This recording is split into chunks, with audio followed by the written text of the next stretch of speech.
పాత నిబంధనలోని 39 పుస్తకాల్లో నహూము అనే గ్రంథం ఒకటి ఉంది. ఆయన పేరు నహూము. ఆయన ఒక ప్రవక్త. ఈ గ్రంథంలో కొన్ని ఆత్మీయ పాఠాలు మనం నేర్చుకుందాం.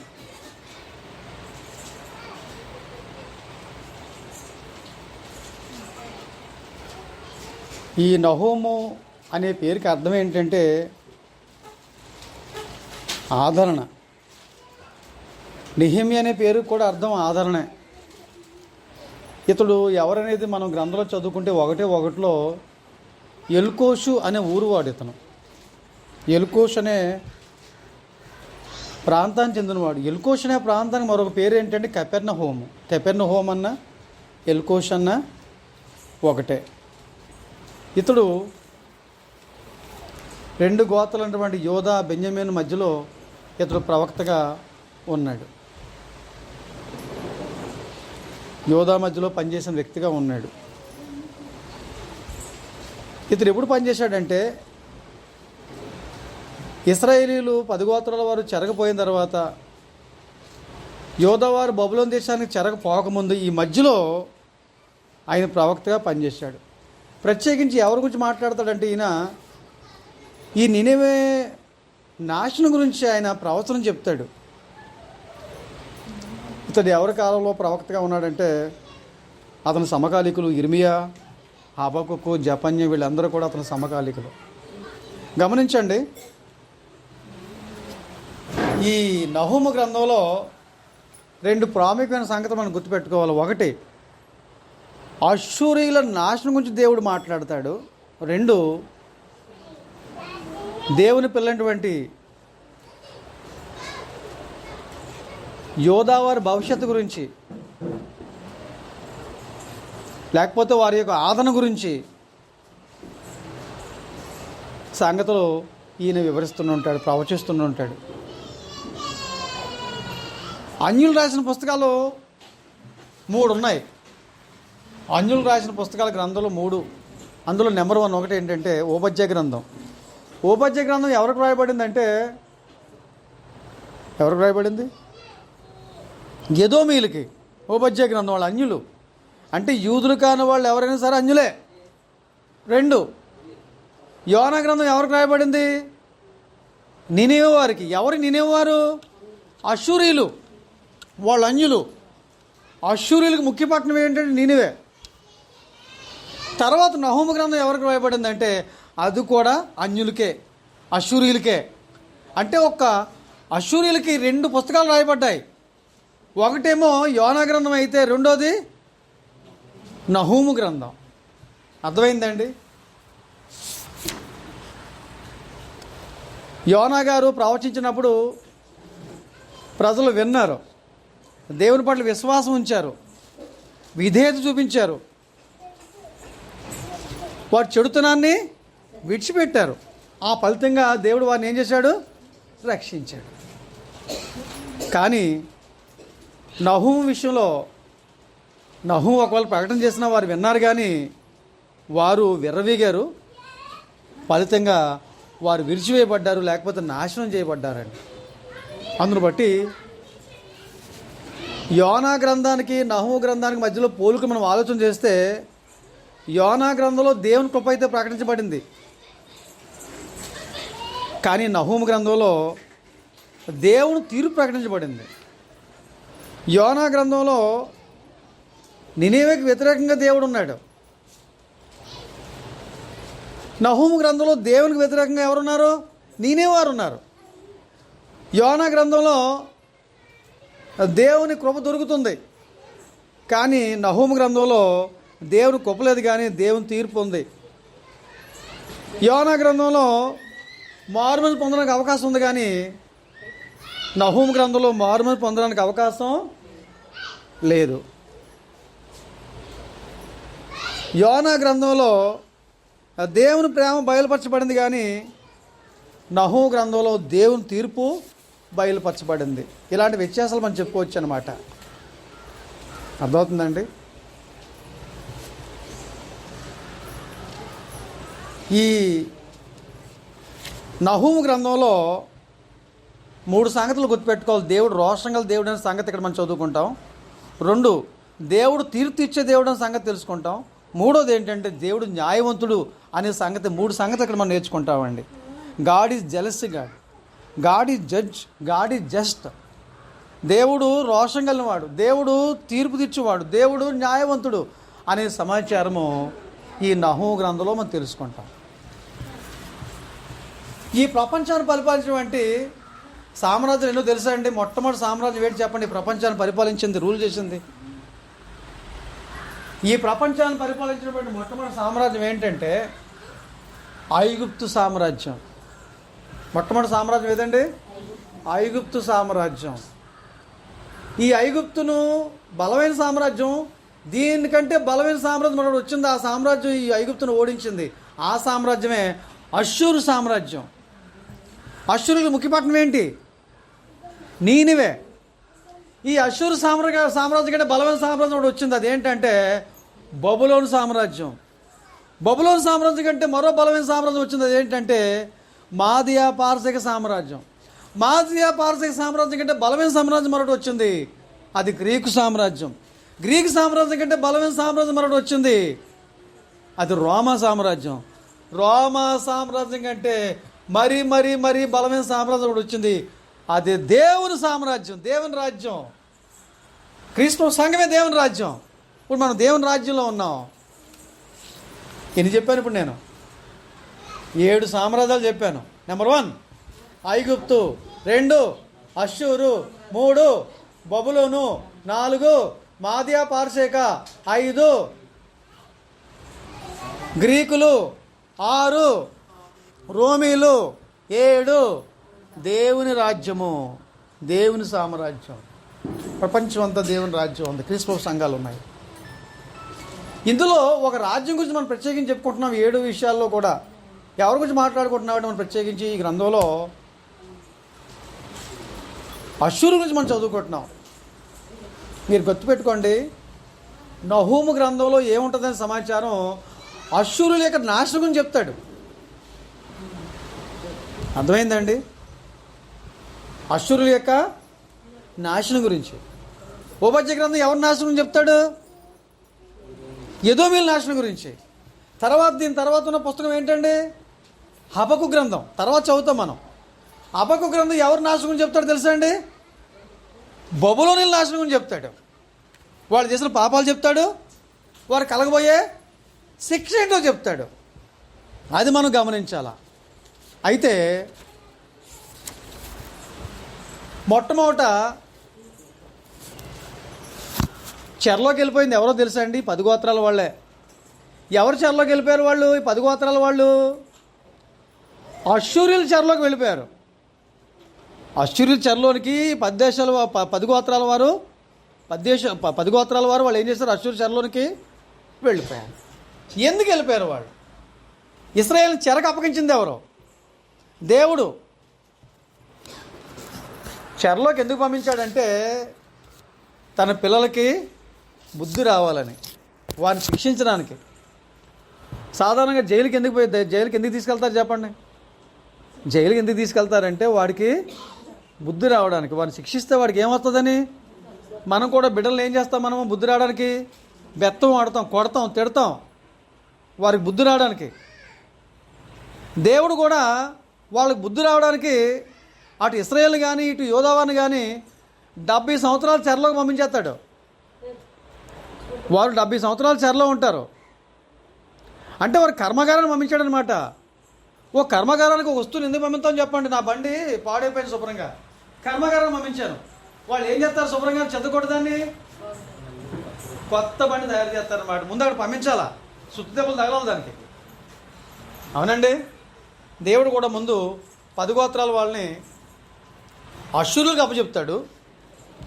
తర్వాత 130 సంవత్సరాల తర్వాత యోదావారిని ఏమో బబులోను వారికి అప్పచెప్తాడు. అది మీరు గుర్తుపెట్టుకోండి.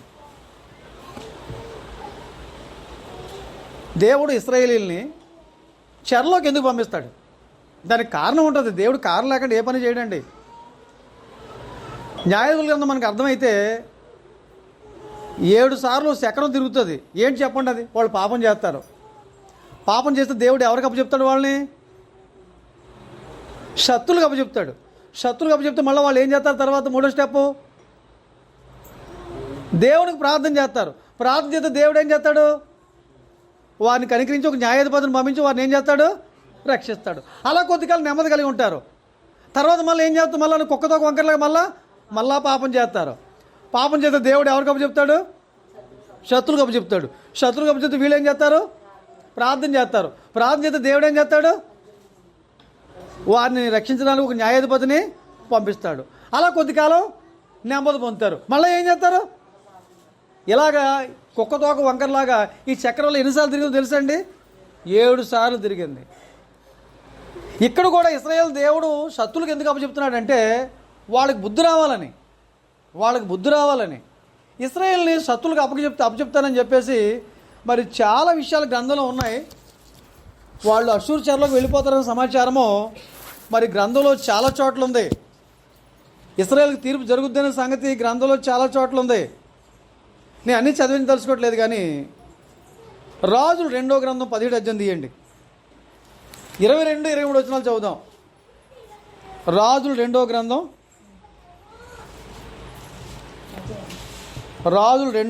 17 అధ్యాయము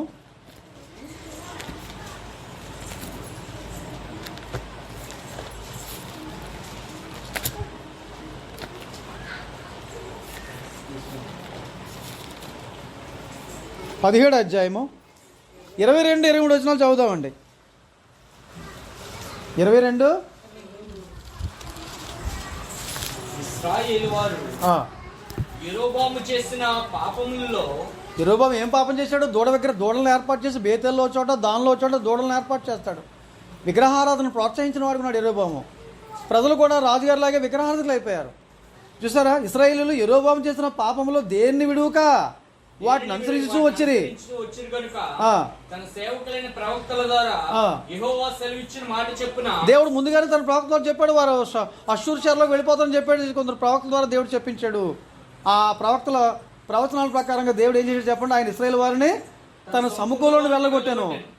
ఆ హేతు చేత వారు తమ స్వదేశం నుండి, స్వదేశం అంటే ఏది? సోమరోల నుండి, సమరయలో నుండి అష్షూరు దేశంలో నుంచి చెరగొని పోబడి నేటి వరకు వారు అచ్చటే ఉన్నారు. అర్థమైందండి? ఇంకా వాళ్ళు చేసిన పాపం ఏంటో మనం ఆలోచన చేయాలంటే 18వ అధ్యాయంలోకి రండి.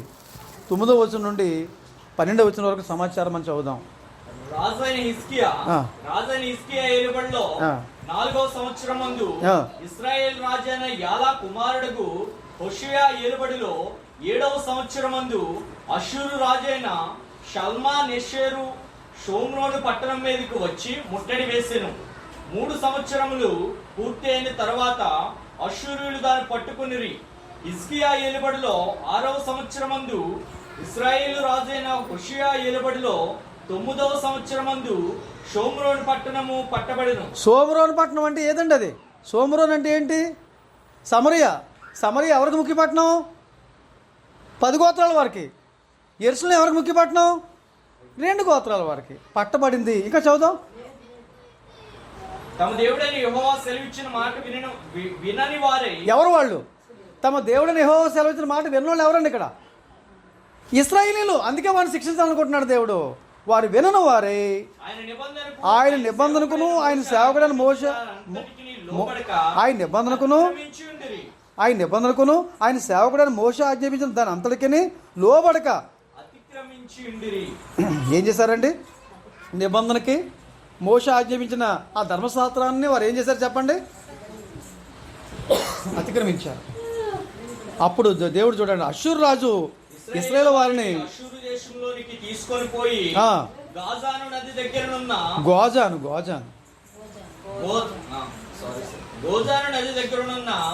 అలాహు హాబోరు అని పట్టణముల్లో మాదీల పట్టణముల్లోని వారిని ఉంచెను. చాలండి. కాబట్టి ఇశ్రాయేలు పాపం చేశారు కాబట్టి వారిని ఎవరికి అప్పచెప్పాలని చూస్తున్నాడు దేవుడు? శత్రువులకి అప్పచెప్పాలని చూస్తున్నాడు. అర్థమవుతుంది? మనం కూడా తప్పు చేసి దేవుడు మనం శిక్షిస్తాడు. గుర్తుపెట్టుకోండి, మనం పాపం చేస్తే దేవుడు శిక్షిస్తాడు. దేవుడు వారిని శిక్షించడానికి ప్రయత్నం చేస్తున్నాడు, ఆలోచన చేస్తున్నాడు. ఎవరికి అప్పచెప్పడానికి చూస్తున్నాడు దేవుడు? వారిని అష్షూరీయులకు అప్పచెప్పాలని చూస్తున్నాడు దేవుడు. అర్థమవుతుందండి? ఒక నిజంగా ఇశ్రాయేలు మార్పు చెందితే ఇశ్రాయేలే కాదు, ఎవరైనా సరే మార్పు చెందితే దేవుడు క్షమించడా అండి? ఒకసారి మనము ఇర్మియా గ్రంథంలోకి వెళదామండి. ఇర్మియా గ్రంథం 18వ అధ్యాయము. ఇర్మియా గ్రంథం 18వ అధ్యాయము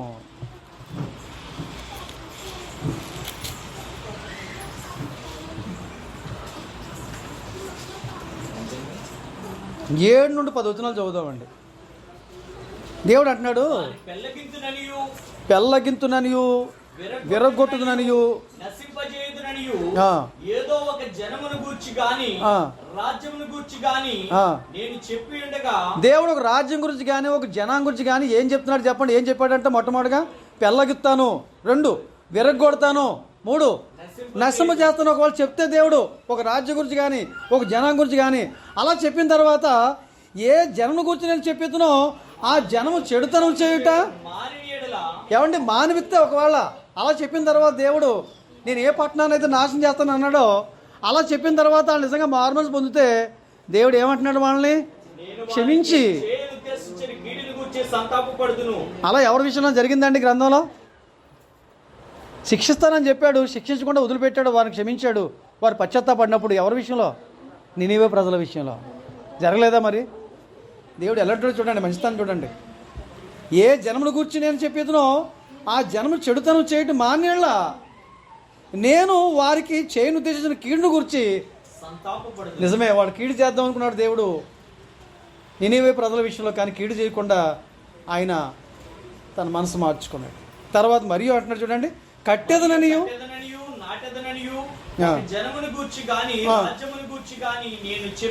ఒకవేళ నేను కడతాను నాడతాను అని ఒకవేళ దేవుడు ఒక జనాంగం గురించి ఒక రాజ్యం గురించి చెప్తే ఆ జనము నా మాట వినకుండా నా దృష్టికి కీడు చేసినట్లా, అలా చెప్పినప్పుడు కూడా ఆ జనం నా మాట వినకుండా కీడు చేసినట్లయితే దానికి చేయదలసిన మేలును గురించి నేను సంతాపపడదు. అదిగో అలాంటి విషయంలో మేలు చేద్దామని అనుకున్నా సరే మేలు చేయకుండా నేను ఆగిపోతాను అంటున్నాడు. అందును బట్టి ఇక్కడ ఇశ్రాయేలు వాళ్ళు ఏమైనా పశ్చాత్తాపడి ఉంటే దేవుడు అశ్షూరు చెరగ వారిని పంపించడండి. తప్పు చేసిన వాళ్ళు కదా పోలీసు వారు శిక్షిస్తారు, రోడ్డు పోయే వాళ్ళు అందరినీ శిక్షిస్తారా? తప్పు చేసిన వాళ్ళు శిక్షిస్తారు. దేవుడు ఎవరు శిక్షిస్తాడు? తప్పు చేసిన ఇశ్రాయేలు శిక్షిస్తాడు. ఇప్పుడు వారిని శిక్షించడానికి ఎవరు సాధనంగా వాడుకుంటున్నాడు? అశ్షూరీయులను సాధనంగా. కానీ వాళ్ళు అనుకుంటున్నారు మేము ప్రపంచ రాజ్యాలను జయించేస్తున్నాం, ఈ అశ్షూరీయులను కూడా ఈ యొక్క ఇశ్రాయేలును కూడా మేము జయించేసామని చెప్పేసి వాళ్ళు గర్వపడుతున్నారు. కానీ వాళ్ళకి అప్పగించింది ఎవరండి? దేవుడు అప్పగించిన సంగతి వాళ్ళకి అర్థం కావట్లేదు. ఒకసారి మనం యెషయా గ్రంథంలోకి వెళదామండి. యెషయా గ్రంథం 10వ అధ్యాయం తీయండి.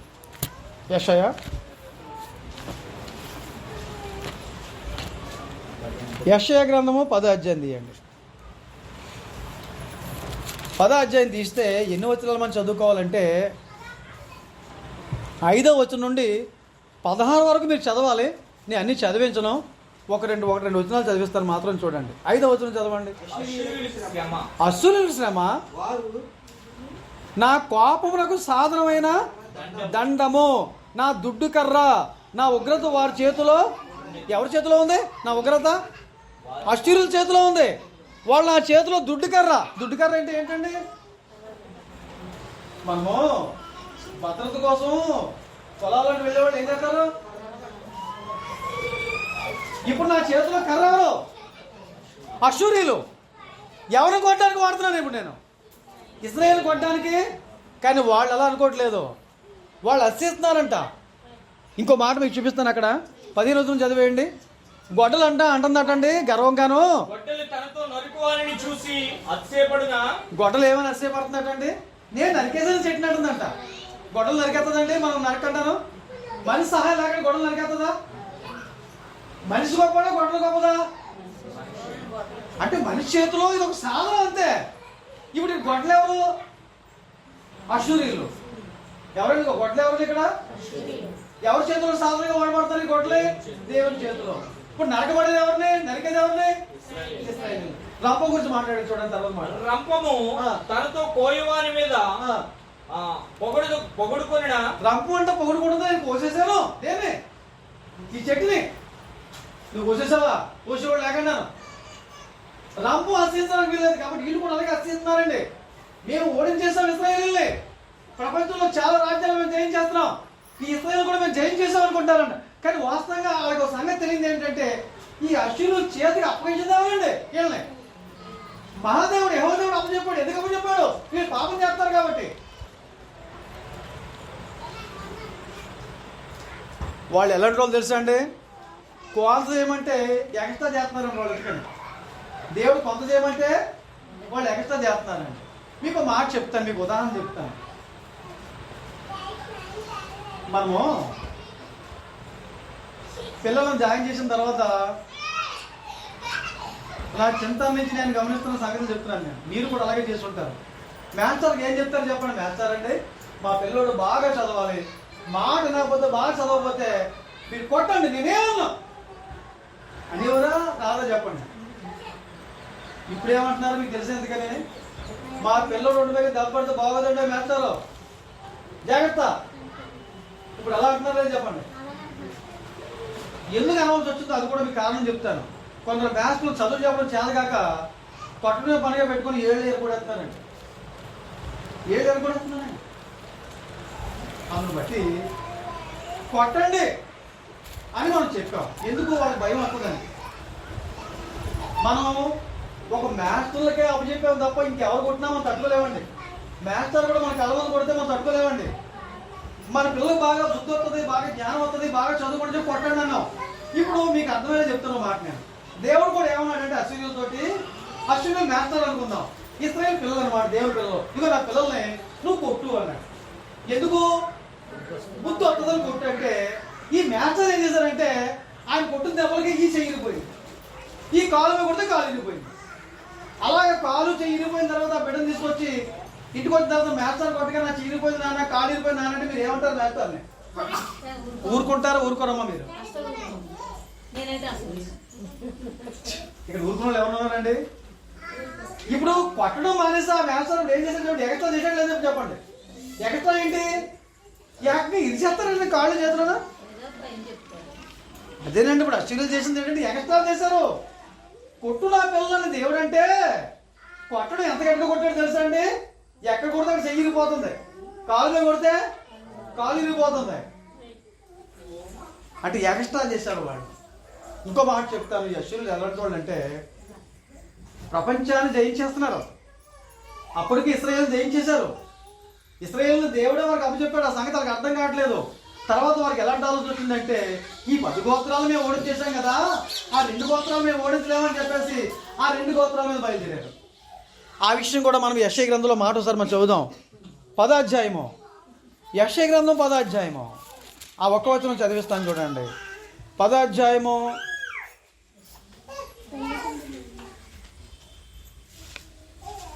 11వ వచనం చూడండి. షోమ్రోనుకును దాని విగ్రహములకును నేను చేసినట్లు యెరూషలేముకును దాని విగ్రహములకును చేయకపోదునా? అదిగో ఆ యెరూషలేముకు నేను ఓడిస్తానని చెప్పేసి బయలుదేరాడండి. ఆ రాజు పేరు ఏం పేరు అంటే సన్హెరీబు. ఎవరైనా రాజు పేరు? సన్హెరీబు. తన సైన్యం ఎంతమంది బయలుదేరి తెలుసండి యోధావారి మీదకి యుద్ధానికి? 1,85,000 మంది. 1,85,000 మందితో యుద్ధానికి వచ్చేసాడు. అప్పుడు రాజు ఎవరంటే హిజ్కియా. దేవుని సముఖంలో ఏడ్చి కన్నీరు గార్చి ప్రార్థన చేస్తే దేవుడు ఎవరిని పంపించాడు తెలుసండి? ఒక దూతను పంపించాడు. ఒక దూత వచ్చి ఒక రాత్రి 1,85,000 మందిని ఒకే రాత్రి చంపేశాడు దూత. ఒకసారి చదివేద్దాం. ఆయన చదవడం సమయం చాలదు కానీ 2వ రాజులు 18, 19 అధ్యాయాలు మీరు చదవాలి. 19 అధ్యాయులకు వెళ్ళిపోదాం. 19 అధ్యాయం 35 నుండి 37 చదివేద్దామండి. రాజులు 2వ గ్రంథం 19:35. ఆ రాత్రి యెహోవా దూత బయలుదేరి తీనివ్వండి, అందరూ తీనివ్వండి. 2వ రాజులు 19:35 అందరూ తీనివ్వండి. ఆ రాత్రి ఏ రాత్రి సైన్యాన్ని అక్కడ సిద్ధం చేసి ఉంచాడు. ఆ రాత్రి ఇప్పుడు చదువు నాయన. ఆ రాత్రి యెహోవా దూత బయలుదేరి అశ్షూరు వారి దండుపేటలోకి వచ్చి 1,85,000 మందిని హతము చేసెను. లెక్క కరెక్ట్గా ఉందా? 1,85,000 మంది. 1,85,000 మందిని ఒక దూత చేసేసాడు. చెప్పండి, మనకి ఎవరున్నారు అనుకుంటున్నారు మీరు? అవసరమైన దూతను నీ పక్షంగా పంపించి నీ పక్షంగా పోరాటట్టుగా దేవుడు దూతను పంపిస్తాడు. నేను ఒక్కడిని ఎప్పుడు భయపడాల్సిన అవసరమో? ఒక్క దూతను పంపిస్తే 185,000 మంది చంపేశాడంటే దూత వచ్చి నీకు సహాయం చేయలేడా దూత? ఇంకా మన కీర్తన గ్రంథం చదివితే తన దూతను మనకు కావలిస్తున్నాడంట. మనకు బాడీ గార్డ్ ఉన్న సంగతి మర్చిపోకండి. ప్రతి ఒక్కరికి దేవుడు బాడీ గార్డ్ని ఇచ్చాడు. నువ్వు బాప్టిజం పొందిన వెంటనే రాజకీయ నాయకులు బాడీ గార్డులు పెట్టుకుంటారు, ఆ బాడీ గార్డులను చంపేస్తారు. కానీ మన బాడీ గార్డు మనం చంపేవాడు కాదు, మనం రక్షించే బాడీ గార్డు ఉన్నాడు. మనకు ఆ సంగతి మనం గుర్తుపెట్టుకోవాలి. సరే, తర్వాత రాజు పరిస్థితి ఏముందో సన్హెరీబు సంగతి చెప్పేస్తాను చూడండి, చదివేయండి అన్నమాట.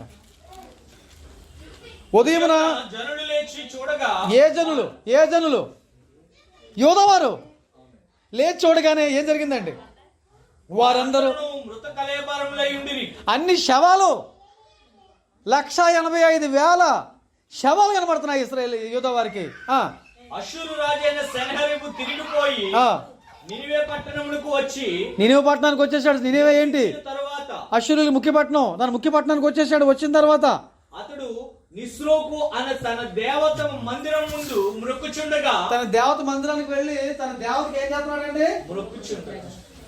మొక్కుబడి చేస్తుంటే అతని కుమారుడైన 2 కొడుకులు వచ్చారండి. ఎవరు నా పేర్లు? అద్రమెలెకును షరేజెరును ఖడ్గముతో అతనిని చంపి అరారాతు దేశంలోని అద్రమెలకును షరేజెరును ఖడ్గముతో అతను చంపి అరారాతు దేశంలో అది 2 కొడుకులు వచ్చి దేవాలయం తండ్రిని ఏం చేశారు చెప్పండి? ఇప్పుడు వాళ్ళ పక్షంగా యెహోవా దేవుడు ఉంటేనే వాళ్ళు ఏం చేయగలరండి? యెహోవా మన పక్షం ఉంటే మన విరోధ దేవుడు. యెహోవా యోధా వారి పక్షంగా ఉన్నాడు. అష్షూరు రాజు ఏం చేయగలరండి? రాజు చచ్చిపోయాడు, తన కొడుకులు చంపేశారు, సైన్యం కూడా చచ్చిపోయారు. 185,000 మంది దోతో చంపేశాడండి. నేను అష్షూరుని జయించాను కదా, యోధా వారిని కూడా జయిద్దామని చెప్పేసి బయలుదేరాడు. చచ్చాడా లేదా? వారిని వారికి అప్పచెప్పలేదు దేవుడు, వారిని బబులోను వారికి అప్పచెప్పాడు. అర్థమైందండి? అందును బట్టి ఈ అష్షూరీయులు చాలా దుర్మార్గులండి. వారు చాలా దుర్మార్గులు. ఈ అష్షూరీయులు వాళ్ళు ఎంత దుర్మార్గులో వాళ్ళ గురించి ఒక 9 సంగతులు చెప్తాను మీకు నేను. వాళ్ళు ఎలాంటి వాళ్ళో మీకు చెప్తాను. నెంబర్ 1, మొట్టమొదటి సంగతి ఏంటంటే ఈ యొక్క నహూము గ్రంథంలోనే 1వ అధ్యాయము 14వ వచనంలో వారు చేసిన పాపాలు 9 కనబడుతున్నాయి. అవి మీకు నేను చెప్తాను, మీరు జాగ్రత్తగానండి. అది చెప్పేస్తే పాఠం ముగించేస్తాను. అష్షూరీయులు ఎన్ని పాపాలు చేసి కనబడుతున్నాయి గ్రంథంలో? నాకు 9 పాపాలు కనబడుతున్నాయి. నెంబర్ 1, 1:14 ఉంది. వారు విగ్రహారాధికులు. నెంబర్ 1 పాపం అది. వాళ్ళు ఎవరండి? విగ్రహారాధికులు. చదవండి మాటలు. నినివే యెహోవా నిన్ను బట్టి ఆజ్ఞించింది ఏమనగా, నీ పేరు పెట్టుకుని వారు ఇకను పుట్టక ఇందురు. నీ దేవతాలయంలో చెక్కబడిన విగ్రహములే గాని, చెక్కబడిన విగ్రహాలు దేవాలయాలు ఉన్నాయి. పోతపోసిన ప్రతిమయే గాని, పోతపోసిన ప్రతిమ బొమ్మలు ఉన్నాయి. ఒకటి లేకుండా వాళ్ళు ఎవరు చెప్పండి? చేతును. విగ్రహారాధికులు నరకానికి పోతారు. గుర్తుపెట్టుకోండి. విగ్రహారాధనలు కాబట్టి దేవుడు వారిని నాశనం చేశాడు. మీరు ఏమనుకుంటున్నారో? మనం విగ్రహారాన్ని దూరంగా పారిపోవాలండి. విగ్రహాలతో బోల్దా మనం తినకూడదు. అర్థమవుతుందండి? ఆ విగ్రహాలకు సంబంధించిన కార్యక్రమాలకు వాళ్ళకి ఏమి పలహార గట్ట మనం పట్టుకెళ్ళకూడదు. వాళ్ళకి మనం కానుకలు ఇవ్వకూడదు. అవన్నీ మీరు గుర్తుపెట్టుకోండి. దేవుడు కోపం తెప్పించే పనులు అవన్నీ కూడాను. కాబట్టి దేవుడి పిల్లలు విగ్రహాలను దూరంగా పారిపోవాలి. వారు చేసిన మొట్టమొదటి పాపం అది. రెండో పాపం ఏంటంటే వారు అతిగా గర్వించారు. అహంకారం, గర్వం. వాళ్ళు చేసిన పాపం రెండో పాపం ఏంటంటే అతిగా గర్వపడ్డారు. దేని బట్టి గర్వపడ్డారు? మేము శత్రు దేశాలను జయిస్తున్నాం అనే గర్వం అండి. వారు గర్వపడ్డారనడానికి దానికి వచనం ఏంటంటే ఇందాక చదివిన వచనమే. యెషయా గ్రంథము 10వ అధ్యాయము 5 నుండి 16. ఆ వచనం వేసుకోండి, అంటే చదవద్దు, తర్వాత చదువుకోండి. యెషయా గ్రంథము 10వ అధ్యాయము 5 నుండి 16 వచనాలు వేసుకోండి. వాళ్ళు గర్విష్ఠులు. ఇక్కడ మనం ఏం పాఠం నేర్చుకోవాలండి? మళ్ళీ ఏముండకూడదు. గర్వం వస్తుందా మనిషికి? ఎప్పుడు వస్తుంది గర్వం? స్థిరపడిన తర్వాత గర్వం వస్తుంది. ఏమీ గర్వం ఉండదండి. సైకిల్ నుండి గర్వం రాదండి. మోటార్ సైకిల్ వస్తే గర్వం అవుతుంది, కారు వస్తే గర్వం అవుతుంది, ఇంకేదైనా కలిగితే స్థిరపడిన తర్వాత మనిషి గర్వం అవుతుంది. ఇల్లు వాకలు లేకుండా అద్దెల్లో ఉన్నప్పుడు గర్వం రాదండి. ఇల్లు కట్టుకున్న తర్వాత మనసుకి ఏమవుతుంది? కాబట్టి నీకు ఏది ఎక్కువైనా సరే గర్వపడద్దు. చదువుకున్నావా? చదువు ఉందా? ఉద్యోగం ఉందా? అందం ఉందా? బలం ఉందా? నీకు జ్ఞానం ఎక్కువగా ఉందా? పెండి బంగారాలు ఉన్నాయా? డబ్బు ఉందా? భూములు ఉన్నాయా? ఇండ్లు ఉన్నాయా? స్థలాలు ఉన్నాయా? వస్తువులు ఉన్నాయా? వాహనాలు ఉన్నాయా? ఏ విషయాలు బట్టి మనం గర్వపడకూడదండి. గ్రంథం ఏం చెప్తుందండి? నా జ్ఞానం ముందు గర్వం నడుస్తుంది, పడిపోవడం ముందు అహంకారమైన మనసు నడుస్తుంది. జాగ్రత్త, అహంకారమైన మనసు. అలాంటి అహంకార మనసు, గర్వం ఎవరిలో ఉంటుందో వాళ్ళు ఖచ్చితంగా నాశనం అయిపోతారు. నువ్వు నాశనం అయిపోవాలని కోరుకుంటే గర్వపడు. నువ్వు నాశనం కాకుండా ఉండాలని కోరుకుంటే గర్వాన్ని చూడవద్దు. ఇతడు గర్వపడ్డాడు, అసూయులు గర్వపడ్డారు, అతిగా గర్వపడ్డారు. మా అంత గొప్ప వాళ్ళు ఎవరనుకున్నారు? నాశనం అయిపోయారండి. మీకు చూపిస్తాను ఎలా నాశనం అయిపోయారో. తర్వాత మూడోది వారు చేసిన పాపం ఏంటంటే 3వ అధ్యాయం 1వ వచనంలో నరహత్య చేశారు. నరహత్య చేసిన పట్టణమా. చాలండి, ఆ పట్టణం ఎలా చెప్పండి? ఎంతమందిని చంపారో, ఎంతమంది ముసలోళ్ళని చంపారో, ఎంతమంది పిల్లల్ని చంపారో, ఎంతమంది గర్భిణీలు కడుపులు చీల్చేశారో, ఎంతమంది స్త్రీలను చంపారో, ఎంతమంది పురుషులను చంపారో, ఎంతమంది యుద్ధాలు చేశారో. వీళ్ళ నరహంతకులండి. ఈరోజు మనం ఎవరైనా నరహత్య చేయకూడదు, ఎవరైనా చంపకూడదండి. కానీ మనం చంపడం 2 రకాలు. ప్రత్యక్షంగా చంపడం వేరు, పరోక్షంగా చంపడం వేరు. మన సహోదరులను ద్వేషిస్తామని ఎవరని చెప్పండి? నరహంతకులమే. మరి ఎవరిని ద్వేషించట్లేదా? మొట్టమొదటిగా తన సహోదరుని ద్వేషించినటువంటి నరహంతకుడు ఎవరు చెప్పండి? తన సహోదరుని ద్వేషించాడు, చంపేశాడు కూడా. ఆ కయ్యను కొడుకులుగా కూతురుగా ఎవరు ఉండకూడదు. యోహాను రాసిన మొదటి పత్రిక 3వ అధ్యాయం 15వ వచనంలో మాట చదవండి. యోహాను రాసిన మొదటి పత్రిక 3:15 ఏముంది? యోహాను రాసిన మొదటి పత్రిక. సహోదరుని ద్వేషించువాడు నరహంతకుడు. ఎవరండి నరహంతకుడు? ఇప్పుడు గ్రంథం చెప్తున్న లెక్క ప్రకారంగా నీ సహోదరుని ద్వేషిస్తున్నావా? నువ్వే నరహంతకుడివి, నువ్వే నరహంతకురాలివి. నరహంతకుడు ఎక్కడికి వెళ్తారు? నరకానికి పోతారు. యేసు అంటారు తన బోధనలోను మత్తయి సువార్త 5వ అధ్యాయంలో నరహత్య చేయొద్దనే మాట మీరు విన్నారు కదా. నేను మీతో చెప్పింది ఏమనగా చదువుదాం. మత్తయి సువార్త 5వ అధ్యాయం.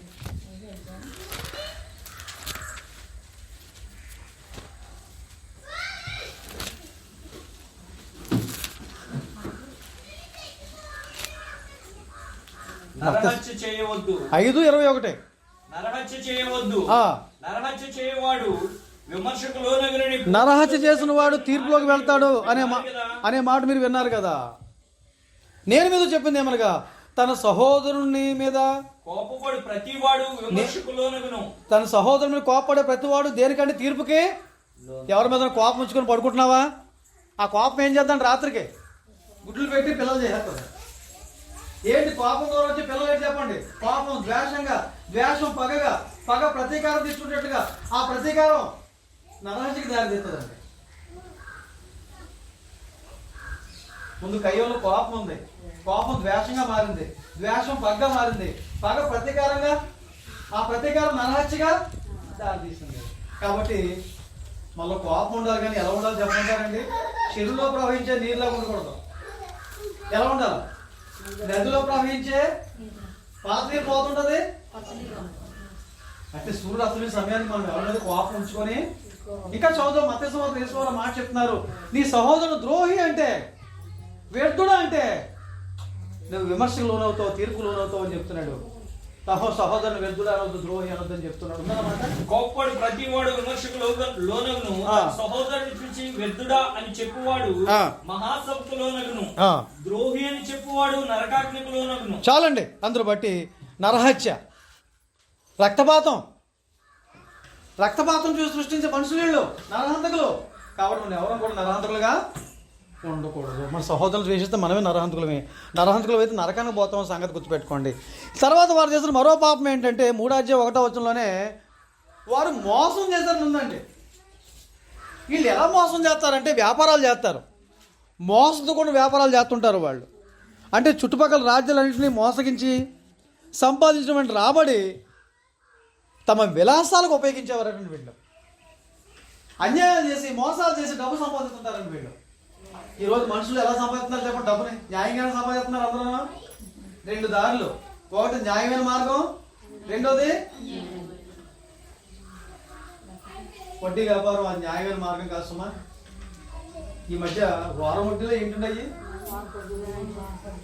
ఎంత దారుణం అండి. ఎంత పాపం మూట కట్టుకుంటున్నారండి వాళ్ళు,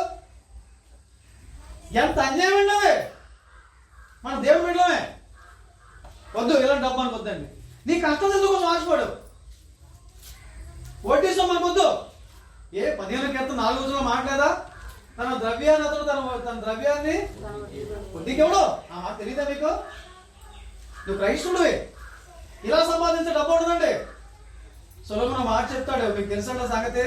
తన పెట్టిన గుడ్ల మీద పొదుగుతుందండి. ఏదండి కౌజు పెట్ట. ఏ కోయిలో గుడ్లు పెట్టేసి వెళ్ళిపోయింది. గుడ్లు పెట్టేసి వెళ్ళిపోతే ఈ కౌజు పెట్టి వచ్చేసి దౌర్జన్యంగాను ఈ గుడ్లు నాయని చెప్పేసి గొడవాడి దాని మీద ఒక 21 రోజుల్లో ఎంతో పొదిగింది.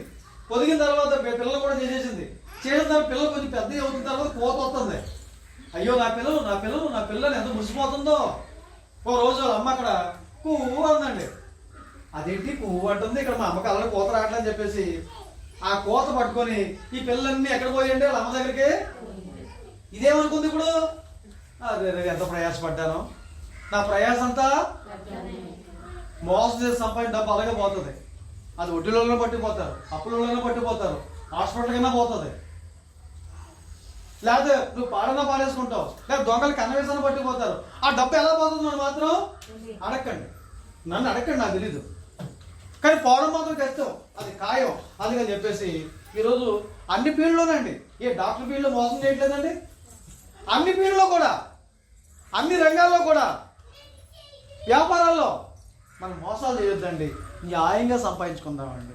రక్తాన్ని చెమటగా మార్చి ప్రతి పై సంపాదించుకుందామండి. ఆ డబ్బులు ఎక్కడికి పోవండి. కాబట్టి వాళ్ళు మోసం చేసేవాళ్ళుగా ఉన్నారు. 4వ పాపం ఏంటంటే 3:1 బలాత్కారం చేస్తున్నారు. బలాత్కారం అంటే ఏంటండి? రౌడీయిజం. ఏంటండి రౌడీయిజం? ఇదిగో కత్తి అక్కడ పెట్టి మామూలు ఇవ్వండి అంటే ఇవ్వకపోతే ఏం చేస్తాడు? ఎందుకు ఇవ్వాలి నీకు?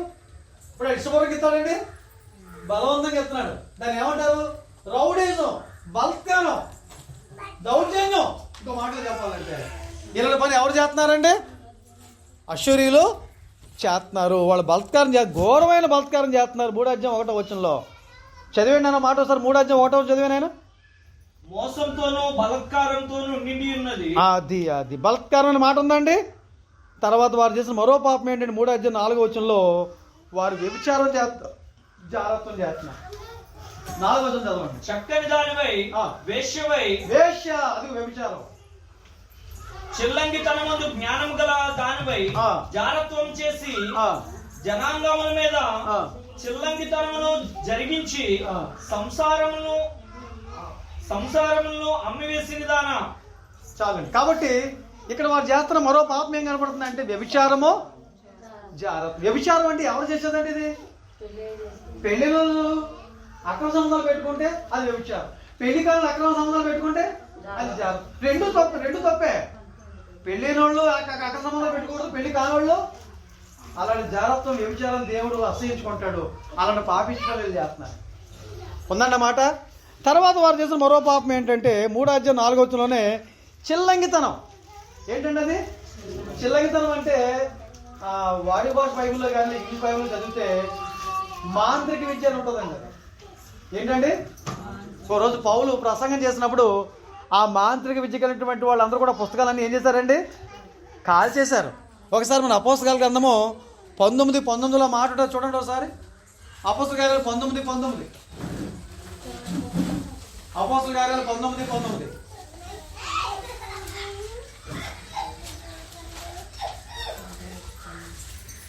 నేను ముగిస్తాను. మాంత్రిక విద్య అభ్యసించేవారు అనేకులు తమ పుస్తకాలు తెచ్చి అందరి ఎదుట వాటిని కాల్చివేసిరి. దాని వెల ఎంతండి? వారు లెక్క చూడగా వాటి వేల 55,000 వెండి రూకలాయను. మాంత్రిక విద్యను అభ్యసించేవాడు. కాబట్టి దయచేసి మనము ఈ మాంత్రిక విద్యను అభ్యసించే ఈ యొక్క తాయితులు కట్టేవాళ్ళు, ఈ పూజారులు, వీళ్ళ దగ్గర మనము పంతులు, వీళ్ళ దగ్గర మనం వెళ్ళవలసిన అవసరము అది పాపం అండి. ఇదిగో వాళ్ళు అలా పాపిష్టి వాళ్ళు చేస్తున్నారు. తర్వాత వారు చేస్తున్న మరో పాపం ఏంటంటే 3:10 వాళ్ళ పశుత్వం ఉంది, క్రూరత్వం ఉంది. వాళ్ళు మానవ మృగాలుగా ఉన్నారు. పశుత్వం అంటే ఏంటండి? మనుషుల్లా ప్రవర్తించలేదు వాళ్ళు, మృగాల్లాగా. మీరు ఈ డిస్కవరీ ఛానల్ గట్రా చూస్తే అందులో ఒక జింకని చంపడానికి ఒక పులి ఏం చేద్దండి, దాన్ని తరిమి తరిమి తరిమి పట్టుకుని ఏం చేస్తుంది? ఎప్పుడైనా చూసారా? అలాంటి దుర్మార్గులు వీళ్ళు. మానవ మృగాలు, మనుషులు అలాగే చంపేస్తారు వాళ్ళు. వీళ్ళలో రాక్షసత్వం ఉంది, వీళ్ళలో క్రూరత్వం ఉంది, క్రూర కార్యాలు ఉన్నాయి, దుష్ట కార్యాలు ఉన్నాయి. వాళ్ళలో పశుత్వం ఉంది. 3:10 వాళ్ళు ఎంత క్రూరులు. అయినను అది చెరపట్టబడి కొనిపోబడిను. రాజమార్గంలో మొగలయందు శత్రువులు దానిలో చిన్నపిల్లలను బండలకు వేసి కొట్టి చంపిరి. ఏమండి అశ్వరులు ఎలాంటి ఎంత దుర్మార్గులు మీకు చెప్తారు ఏంటంటే, పుట్టిన పిల్లలు ఉంటారు కదా, చిన్నపిల్లలు. చిన్నపిల్లలు కాళ్ళు పట్టుకుంటారు. ఇక్కడ రాయి ఉందన్నమాట, ఇది రాయ. ఈ కాళ్ళు పట్టుకుని ఇలా తిప్పి ఏం చేస్తారంటే బండకేసి కొడుతున్నారు. కొడతాడు బౌతాడండి? చెప్పండి. ఇది రాక్షసత్వం కాదు, ఇది క్రూరత్వం కాదా? క్రూరకార్యం కాదు ఇది? ఇది దుష్టత్వం కాదా? దుష్టకార్యం కాదా ఇది? ఎంత దుర్మార్గులు మీకు అర్థమవుతుందా? ఇలాంటి పనులు ఎవరో చేశారు మీకు గుర్తుకు రావాలి, ఎవరో చెప్పండి. తర్వాత బొబ్బులు కూడా అలాగే చేశారండి. ఒకసారి మనం ఆ కీర్తన గ్రంథంలో మాట చదివితే, కీర్తన గ్రంథము 137వ కీర్తన 9వ వచనంలో మాట ఉంటే చదువుదామండి. 137వ కీర్తన 9వ వచనం. 137వ కీర్తన 9వ వచనం.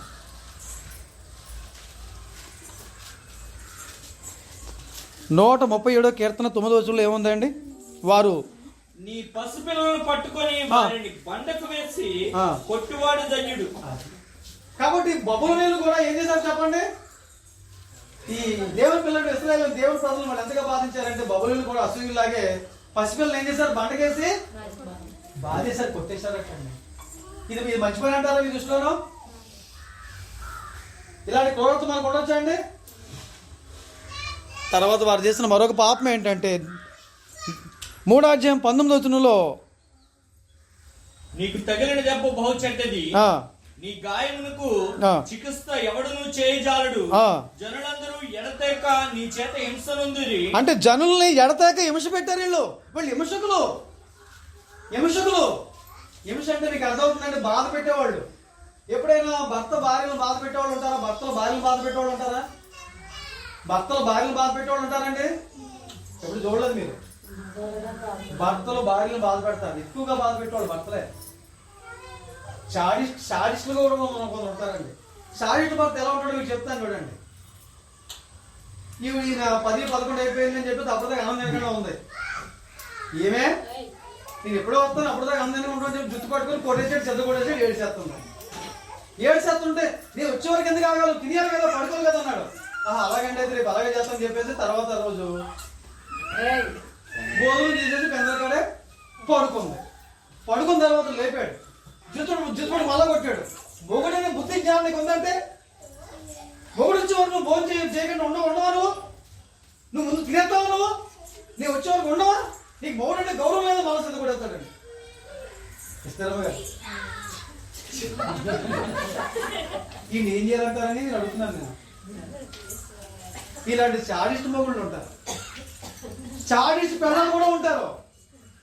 ఇదిగో ఆ నెక్లెస్ అట్రా, ఇదిగో అది ఇది పట్టురా. ఆవిడ జీతం ఎంత? పొద్దున్న లేచిన దగ్గర నుంచి నువ్వు ఒక మగోడేనా, నాకు ఇది లేదు, అది లేదు, అది లేదు, అది పట్టురా, ఇది పెట్టు, ఇదిగోను, అదిగోను. చాడిజం అంత హింస పెట్టకూడదండి. చాలా మంది ఆత్మహత్య చేసుకోవడానికి కారణం ఈ టార్చర్ భరించలేక. భర్తలు భార్యలను హింస పెడతారు, భార్యలు భర్తలు హింస పెడతారు. అత్తలు ఏమన్నా కోడలు హింస పెడతారండి? అలాంటి అత్తలు ఉన్నారు. కోడలు అత్తలు హింస పెడతారండి, పెట్టేవాళ్ళు ఉన్నారు. తల్లిదండ్రులు బిడ్డలు హింస పెడతారండి, తల్లిదండ్రులు కూడా బిడ్డలు హింస పెట్టేవాళ్ళు ఉన్నారు. తల్లిదండ్రులు హింస పెట్టే పిల్లలు లేరా? కాబట్టి ఎవరిని హింస పెట్టకూడదు మనం. వీళ్ళు ఆయన వల్ల అనేక మంది ప్రజలు హింసలు పోలేరండి. హింసకులు వీళ్ళు, అర్థమవుతుందా అండి? వీళ్ళు హింస పెట్టేవాళ్ళు. కాబట్టి వీళ్ళు చేసిన పాపం ఏంటంటే హింస. జనులను ఎడతేక హింసించడం, హింసకులు వీళ్ళు. అందరూ బట్టి వీళ్ళు చేసిన పాపం ఏంటంటే హింస. తర్వాత ఇంకొక సంగతి ఏంటంటే, ఎన్ని చెప్పానప్పుడు నేను అని చెప్పలేదండి. 1 విగ్రహారాధన, 2 గర్వం, 3 నరహత్య, 4 మోసం, 5 బలత్కారం, 6 వ్యభిచారం జారత్వం, 7 చిల్లంగితనం, 8 పశుత్వం క్రూరత్వం, 9 హింసకులు. ఎన్ని చెప్పానండి? 5 9నండి అను 9 అంటున్నా ఉంటామా? 9 వచ్చాయి. ఇప్పుడు ఈ 9 పాపాలు మళ్ళీ ఉండొచ్చండి. మనలో గర్వం ఉండకూడదు, మనం నరహంతకులుగా ఉండకూడదు, మనం ఎవరిని మోసం చేయకూడదు, మనం ఎవరిని దౌర్జన్యం చేయకూడదు, బలత్కారం చేయకూడదు, వ్యభిచారం జాగ్రత్తం చేయకూడదు, చిల్లంగితనం జోలికి వెళ్ళకూడదు, పశుత్వం క్రూరత్వం వల్ల ఉండకూడదు, హింసలు ఉండకూడదు, విగ్రహారాధనగా మనము ఉండకూడదు, దుశ్చర్యలు క్రూర చర్యలు మళ్ళీ ఉండకూడదు. సరే, దీని ఫలితంగా దేవుడు ఊరుకుంటాడు. పాపానికి ఏముంది? పాపానికి జీతం శిక్ష ఉంది. ఏంటో శిక్ష చెప్పేసి చివరిగా ఒక వచనం చదివేసి ముగించేస్తాను. ఇక చాలా వచనాలు మీకు చెప్పాలిగా, నేను చెప్పను. 1:14 చదివేయండి. 1:14 వాళ్ళు రాబోయే శిక్ష చెప్పేసి చదివేద్దాం. నినివే యెహోవా నిన్ను బట్టి ఆజ్ఞ ఇచ్చినదేమనగా, నీ పేరు పెట్టుకుని వారు ఇకను పుట్టక. అంటే ఇదో నినివే, నీ అడ్రస్ భూమి మీద లేకుండా నేను ఇక నినివే అనే పేరు కనబడదు. ఇంకా మిమ్మల్ని సర్వనాశనం చేస్తానని చెప్పాడు. ఇంకా చదువుదాం. నీ దేవతాలయంలో చెక్కబడిన విగ్రహములు గాని, పోత పోసిన ప్రతిమయే గాని ఒకటి లేకుండా అన్నిటినీ నాశనము చేతును. నీవు పనికిమాలిన వాడు గనుక నేను నీకు సమాధి సిద్ధపరిచున్నాను. ఆగండి, ఈ మాట మీరు అండర్లైన్ చేసుకోండి. మీ ఇళ్ళ దగ్గర అవకాశం ఉంటే రాసుకోండి, ప్రతిలో చూసుకోండి. ఏంటంటే మాట, నీవు పనికిమాలిన వాడు గనుక నేనంటే ఎవరు? నేనంటే ఎవరు? ఇక్కడ ఎగో దేవుడు. నీకు అంటే ఎవరికి? అశూరులకి. నేను నీకు సమాధి. అక్కడ గొయ్యి తీస్తున్నారంటే ఒకరి తీస్తున్నారు గొయ్య శ్మశానంలో. ఇక్కడ పోయాడు అనమాట. అది గురించి నేను సమాధి సిద్ధం చేస్తున్నాను అంటున్నాడు. ఎవరితోటి? మనం కూడా పనికిమాలం అయితే దేవుడు మనకి ఏం సిద్ధం చేస్తాడండి? సమాధి సిద్ధం చేస్తాడు. గుర్తుపెట్టుకో, భూమి మీద లేకుండా చేస్తాడు. ఈ 9 చెడ్డ గుణాలు మనలో ఉంటే మనకి ఏం సిద్ధం చేస్తాడు దేవుడు? సమాధి సిద్ధం చేస్తాడు. ఆ భయం నీలో ఉందా? ఇలాంటి తప్పుడు పనులు చేస్తే మనకు కూడా దేవుడు సమాధి సిద్ధం చేస్తాడు. భయం మనకుందా? ఈ మాట చదివితే నీ భయమే లేదండి. ఎవరిని ఇలాంటి వాక్యాలు వాగ్దాన కార్డులు పెడతారండి. జనాలు పట్టుకు చేస్తుంటారు కదా, ఇలాంటివి పెట్టరేమి? ఇదిగో నువ్వు పనికి మాలిన వాడు కనుక నీకు సమాధి. ఆ మాట నాతో పాటు చెప్పండి అందరూ కలిసి సారి. అమ్మా, ఇది మీరు కంఠస్థం చేయాలండి. ఇది అంత బాగుంది అనుకుంటున్నారా? బాగోలేదు అనుకుంటున్నారు కదా. మీకు ఇలాంటి వాక్యాలు కంఠస్థం చేయడం అనుకుంటున్నారు. మీరు కంఠస్థం చేసేయండి. నాతో పాటు చెప్పండి ఈ మాట ఒకసారి. నీవు పనికి మాలిన వాడవో గనుక నేను నీకు సమాధి సిద్ధపరుచుతున్నాను. ఇప్పుడు చెప్పండి. నీవు పనికి మాలిన వాడవు గనుక నేను నీకు సమాధి. ఇప్పుడు ఎవరికో అనుకుంటే బాగుందేమో. నేను పనికి మాలిన వాడు కనుక దేవుడు నాకు సమాధి. ఇలా అంటారండి. మీకు ఆ మాట అన్నా మీకు వెళ్తారు. పనికి మాలలో అయితే అదే జరుగుతుంది. అశ్వినులు పనికి మాలవాళ్ళు కాబట్టి వాళ్ళకి దేవుడు సమాధి సిద్ధం చేశాడు. తర్వాత భగవాన్ వారు వచ్చారు. వాడు వచ్చి ఏం చేశారు? నాశనం అదండి. కాబట్టి అశ్వర్యులు చేసిన పాపాలు మనం చేయొచ్చా అండి? అందుని బట్టి నహూము గ్రంథంలో సమాచారం ఇదేనండి. వాళ్ళు ఎంత దుర్మార్గులు మీకు ఆలోచించారా? కాబట్టి మనం కూడా పనికిమాలలో అయితే దేవుడు మనకి ఏం సిద్ధం చేస్తాడటండి? సమాధి సిద్ధం చేస్తాడని, భూమి మీద లేకుండా చేస్తాడు. కాబట్టి మనం ఎవరు పనికిమాలలుగా ఉండకుండా మంచి బిడ్డలుగా, సన్మార్గంగా, మంచి వాళ్ళగా బ్రతకడానికి ప్రభు మనకు సహాయం చేయను గాక. ఓపిక వాక్యాన్ని మీ అందరికీ వందనాలు.